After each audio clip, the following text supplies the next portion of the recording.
Assalamualaikum tuğanlar qandaysыңар? Мына мен дагы жаңы немелерим жасап чыгып баштадым. Элдер жалагы машина жинаса мен велосипед жиней баштадым.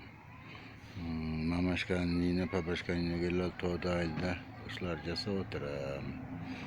Мына менин жиеним кир жуып отурат. Айылдын жасашы ушул. Мына биринчи жасалган прототип иштеп атат, жүгүрүп атат, чуркап атат тулпардай. Андан сырткары мына обычный китайский велосипедти алып аппараттарын чыгарып салып, жаңы спортивный велосипед кылып койгон. Бул да күлүктөй чапкылап атат. Бул да Кытайдын велосипедин аппараттары баары алынып, сайзын велосипед айланып калган. А бул болсо баягы жасалган грузовой изменение болуп грузоподъемство көтөрүлдү.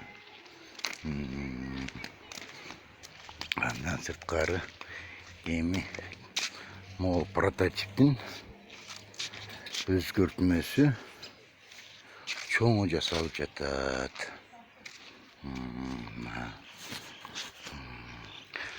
Пока скорость элек, вот переключение педал крутится, рулевой жасал элек. Азырынча пока башталыш ушул. Сиденьясын могу жерине ящичек пайда болду. Бул жанагы ключ майда чүйдө запчасттар салып койгон. Маны мынтип көтөрсөң көтөрүлөт. Мындай шахтасынан алган могу сиденьяны бул жерде управляющий рычаг сиденья алдыга артка жылат. Азырынча жаңылыктар ушул. Дагы болсо дагы кабарын берип каалашабыз. Менин каналыма жазылгыла. Көңүл бурганыңарга рахмат.